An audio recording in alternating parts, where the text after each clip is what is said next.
মামুনুল হক সাহেব বলছেন জামাত ইসলামের সাথে আমাদের দুইটা পার্থক্য। মামুনুল হক সাহেব জেল খাটলেন, সব আলেম কি জেলখানায় ঢুকাইছে? কিছু আলেম জেলখানায় থাকছেন। শোনেন, বাংলাদেশে এমন কি অবস্থা তৈরি হয়েছে যে আপনাকে গণতন্ত্রের সাথে আপোষ করতে হবে,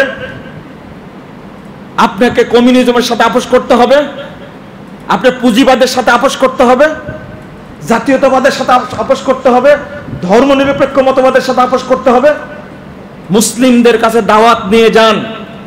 কিন্তু মামুনুল হক সাহেবের আলোচনাটা শুনে আমি দুঃখ পেয়েছি। একটা দুঃখটা হলো এই, মওদুদী সাহেবের কথাগুলো যেগুলো ভুল আছে, উপমহাদেশের উলামায়ে কেরাম, হক্কানি উলামায়ে কেরামের সাথে দ্বিমত যেটা আছে সেটা সংশোধন করতে হবে। আমরা কি বলি, মওদুদী সাহেবের ভুলগুলো যদি কোরআন হাদিস বিরোধী হয় তাহলে সেগুলো কি করতে হবে? বাদ দিতে হবে। কথা বুঝতে পারেননি? উপমহাদেশের উলামায়ে কেরাম তো দেওবন্দের মানহাজে বিশ্বাসী, দেওবন্দের মানহাজে বিশ্বাসী না? তাহলে আমরা তো এটা বলবো না? হ্যাঁ, মানুষ হিসাবে ভুল অনেকেরই আসছে, ভুলটার মাপকাঠি হবে কোনটা? কোরআন এবং সুন্নাহ। সেটা হলে বাদ দেন, আলহামদুলিল্লাহ, মানবো না, সেটা দরকার নাই, ভুল হয়েছে সংশোধন করে নিব। সুন্দর কথা বলছেন মামুন ভাই, যে আমি যে কথাটা বলবো এই কথা বলার মানার লোক নাই। উপদেষ্টা মন্ডলী হলেন 21 জন, তাই না? 1500 বছর পূর্বে 14 জন উপদেষ্টা সম্মিলিত মিটিং করে আল্লাহর নবীর কাছে প্রস্তাব দেওয়া হলো, শুনে ফিতনা টেতনা বাদ দাও, মারামারি বাদ দাও, একটা আপোষে আসি, তাই না? আপোষটা কি? কত সুন্দর প্রস্তাব। তিনি বলছেন, ইন তুরিদু মালা ফা জামানা মালানা হাত্তা তাকুনা আকসারানা মালা।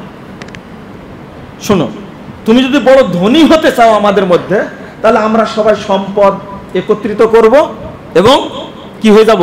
তুমি সবার মধ্যে কি হয়ে যাবে? ধনী হয়ে যাবে। ওয়াইন তুরিদু শারাফান, আর তুমি যদি সম্মান চাও, সাওয়াদনাকা আলাইনা, তাহলে আমরা তোমাকে আমাদের নেতা বানাবো। হাত্তা নাক্তাগাল, আমরা দুনা, মরা পর্যন্ত তোমার কাছ থেকে আমরা নেতৃত্ব নিব না। ওয়াইন তুরিদু মালিকান মালাকনা আলাইনা, আর তুমি যদি শাসক হতে চাও, বাদশা হতে চাও, তাহলে আমরা তোমাকে কি বানাবো? বাদশা বানাবো। আচ্ছা, প্রস্তাবগুলো কি খারাপ ছিল? হ্যাঁ, ভালো ছিল না? অনেক ভালো ছিল। কিন্তু আল্লাহ রাসূলকে প্রস্তাব মেনে নিয়েছিলেন? পরে আরেকটা কথা বলা হয়, রাসূল সাল্লাল্লাহু আলাইহি ওয়াসাল্লাম উত্তর দিলেন, মা বিমা তাকুলু মা জিতু বিমা জিতুকুম বি আতলুবু আলাইকুম আমওয়ালা। তোমরা যে প্রস্তাব নিয়ে এসেছো চাচা, তোমার প্রস্তাবের সাথে আমার কোনো সম্পর্ক নাই, আমি তোমাদের কাছে মাল চাই না। ওয়ালা শারাফা ফিকুম, আমি তোমাদের মাঝে সম্মানিত হতে চাই না, নেতা হতে চাই না।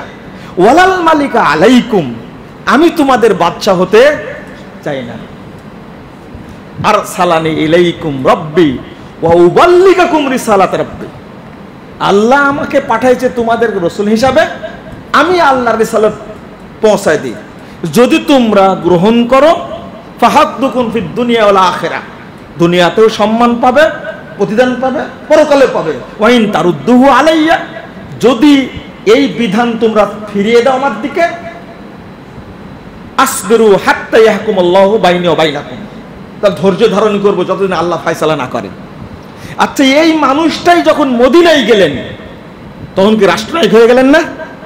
হ্যাঁ, মক্কায় নিলেন না কেন বলেন? উত্তর দেন। হ্যাঁ, মক্কায় মানার লোক ছিল না, কিন্তু মদিনায় কি মানার লোক, সবাই মেনে নিলেন।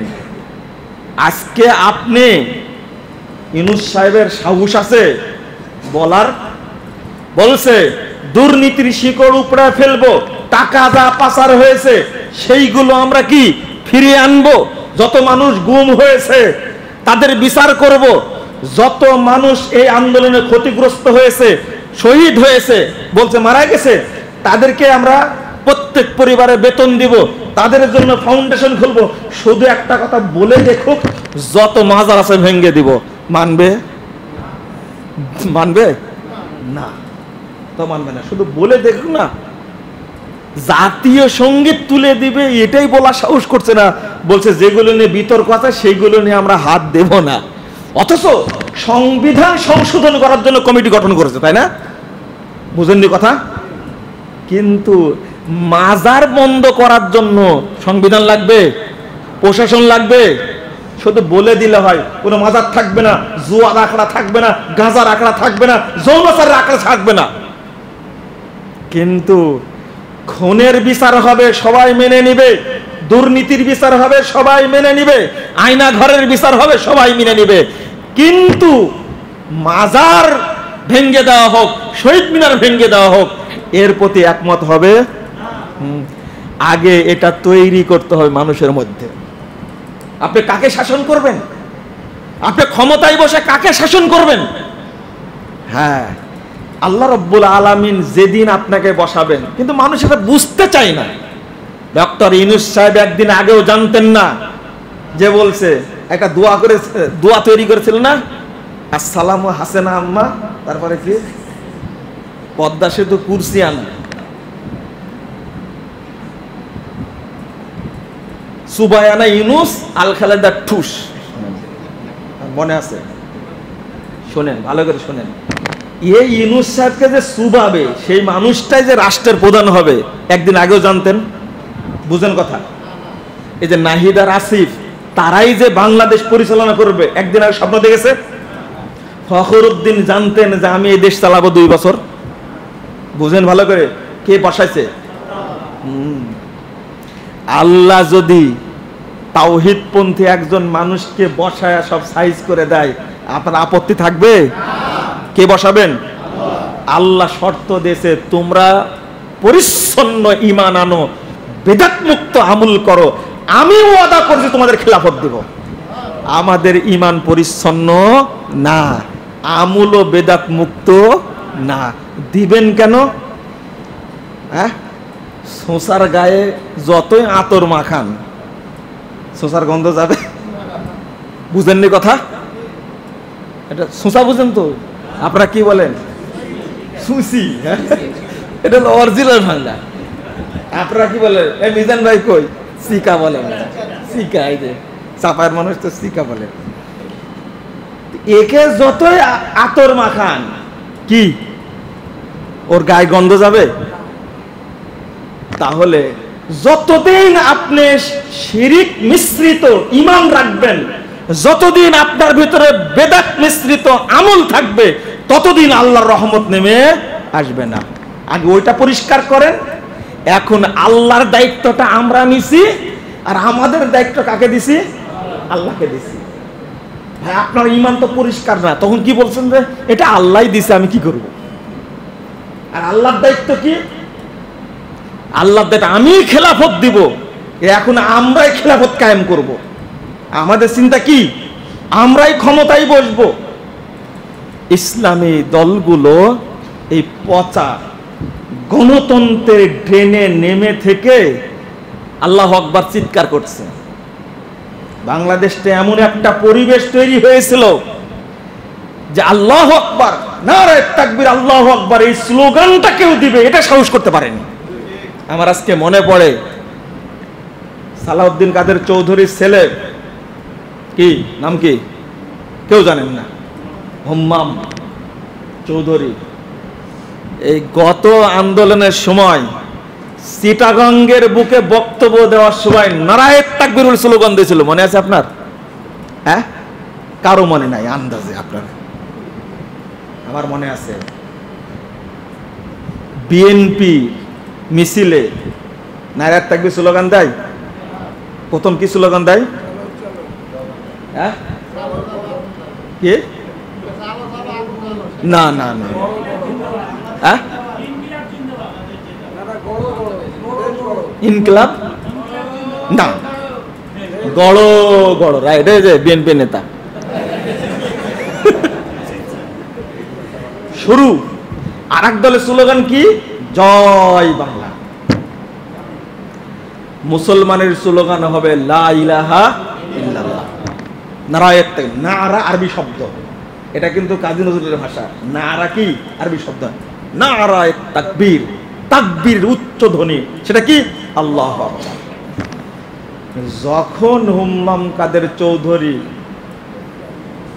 নারায়ে তাকবীর দিয়ে স্লোগান দিল, বিএনপির দল থেকে সমালোচনা করা হয়েছে। বিএনপিও প্রেসিডেন্ট জিয়াউর রহমানের চেতনা লালন করে না। কেন ভাই? তোমরা দিতে পারো না তো হুম্মাম কাদের চৌধুরী দিতে তোমার আপত্তি কোথায়? নারায়ে তাকবীর বলে কি অন্যায় করেছে? জয় বাংলা বলছে, কোনো আপত্তি নাই। জয় কালী, জয় সরস্বতী, জয় ভগবতী, জয় দুর্গা, মানে জয় বাংলা। বুঝেননি কথা? দুইটাই বাংলা, পশ্চিম বাংলা, পূর্ব বাংলা। কিন্তু পূর্ব বাংলাটা মুসলিমদের কেন আর পশ্চিম বাংলাটা হিন্দুদের কেন? দুইটাই ভাষা কি? বাংলা। আলাদা হলো কি কারণে? ইসলামী চেতনার কারণে। ভুলে গেলে চলবে না। এই ভুলে যাওয়ার কারণেই তো আজকে ভারত বাংলাদেশকে শাসন করে। ইসলামী চেতনা যেদিন ভুলে যাবে, সেই দিন বাংলাদেশের সীমানাও ভুলে যাবে। তোমরা মনে রেখো, যা রাজনীতি করো বেটা, তোমরা আগে চেতনা শেখো। আজকে বলছো ফ্যাসিস্ট আলেমরা যখন ভারতের সমালোচনা করে তখন রিমান্ডে নিয়ে পিটায়, আর আজকে বাংলাদেশের সবাই হয়েছে ভারত বিরোধী। এখন সবাইকে কারাগারে ঢুকাও দেখি, পারো কিনা? আমার কথা কি বুঝতে পারছেন? আলেমরা ভারতের বিরুদ্ধে কথা বলেছে, তখন আলেমদেরকে ঢুকায় জেলখানায় পিটাইছো। এই ছোট্ট রফিকুল ইসলাম, তাকে নাকি ন্যাংটা করে পিটাইছে, মোদির বিরুদ্ধে কথা বলেছে তাই। আরে বললাম শুধু মোদিকে কসাই বলেছি, বলবো না মানে? আমি আবেদন করেছিলাম যে স্বাধীনতা উদযাপনের জন্য ওই কসাইকে নিয়ে আসার দরকার নাই। পরের দিনে আমাকে সিআইডিতে নিয়ে গেছে। আমি কি এটাও বলতে পারি না? কেন? আজকে সবাইকে ঢোকান, যারা ঢোকাবে তারাই নাই। কেন? আজকে ঠিক বলছেন কেন? আর আপনারা এই বক্তব্য দিলে একজন যে এসে বলবে কোনো সমস্যা নাই। একজন ব্যক্তি মুক্তিযোদ্ধা ফাউন্ডার সেক্রেটারি ছিলেন মোহাম্মদপুরের মুতল্লি নজরুল ইসলাম সাহেব, তিনি বলতেন একটা কথা, কোরআন সুন্নাহ মতো বক্তব্য দিবে, চাইনিজ কোরআন আমার হাতে আছে। ওই রকম মসজিদের মুতল্লি প্রত্যেকটা মসজিদের হওয়া উচিত। গণভবনের সামনে বক্তব্য দিয়েছি, যদিও ওখান থেকে গ্রেফতার হয়েছে। আমি গ্রেফতার হলে কি হয়েছে? সঠিক কথাটা বলতে দিবেন না? আপনারা সুন্দরভাবে সামনে আসেন। এগুলো না বললেই পারতেন, কি দরকার ছিল এগুলো বলা? চিন্তা করতে আপনারা আবার ভূত সাজেন, তাই না? এগুলো কথা বলতে হবে না? আল্লাহ কখন যে কার বক্তব্য কবুল করবেন আল্লাহ ভালো জানেন। আমরা চাই, আমি শেষ করছি, আমরা কখনো শিরিকের সাথে আপোষ করব না, ইনশাআল্লাহ করব না। কেন? আল্লাহ রাসূল যদি মেনে নিতেন খুব সুন্দর একটা পরিবেশ হতো। আল্লাহ রাসূল হতেন প্রেসিডেন্ট আর আবু জাহাল হতো প্রধানমন্ত্রী, তাই না? আর ধর্মমন্ত্রী হতেন আবু বকর, আর অর্থমন্ত্রী হতেন কে? উবাই বিন খলফ, আর স্বরাষ্ট্রমন্ত্রী হতো কে? আবু লাহাব। একটা সুন্দর মন্ত্রী পরিষদ হতো না? বুঝেন না মনে কথাটা? হতো না? যেমন আজকে হয়েছে না? আজকে হয়েছে। ছাত্র ভাইরা, তোমরাও বৈষম্য তৈরি করেছো, আমাদেরও বলার সুযোগ দাও। যারা আন্দোলন করলো গোটা বিশ্ববিদ্যালয়ে, ছাত্ররা, কলেজের সাধারণ জনগণ, তারা সবাই ইসলামপন্থী। যারা উপদেষ্টা পরিষদের সদস্য হয়েছে সবাই কি ইসলামপন্থী? একজন মুলবি আছে, ওনাকে নেওয়া হয়েছে দোয়া করার জন্য। হুজুর দোয়াটা করে দেন। বুঝেননি কথা? তাহলে কি এটা কি বৈষম্য হলো না? ঢাকা বিশ্ববিদ্যালয় মিছিল করা অবস্থায় আমি সেদিন দেখে কেঁদে ফেলেছি। হাজার হাজার ছেলে আসর পড়ার জন্য সালাতে দাঁড়িয়ে গেছে, হাজার হাজার ছেলে মাগরিব পড়ার জন্য দাঁড়িয়ে গেছে। চিন্তা করতে পারছেন? সবাই হলো ইসলামের প্রতি সবার ভক্তি, ইসলামী চেতনার উপরে, কিন্তু সবগুলো হয়েছে কি ইসলাম বিদ্বেষী। আমরা তাদের রেকর্ড জানি না, তাদের সম্পর্কে জানি না। ভাই, তোমরা প্রথমে বৈষম্য শুরু করলে, অন্তত 50-50 নেওয়ার দরকার ছিল। কি ভুল বললাম? আপনারা আবার প্রশ্ন করেন, তাহলে চান কি আপনারা? আমরা কিচ্ছু চাই না, নেতার পরিবর্তন আমরা চাই না, নীতির পরিবর্তন চাই। যদি ক্ষমতায় হাসিনাই থাকতো আর সে যদি বলতো যে ইসলামী বিধান অনুযায়ী রাষ্ট্র পরিচালনা হবে, আমাদের কোনো আপত্তি ছিল না। প্রথম কাজ, এই কথা বলার প্রথম কাজ, বাংলাদেশে কোনো মুসলমান বেনামাজি থাকবে না, সবাইকে নামাজ পড়তে হবে। পারবে বলতে? এটা প্রথম কাজ। ইদা মাক্কান্নাহুম ফিল আরদ আকামুস সালাহ ওয়া আতুজ যাকাহ।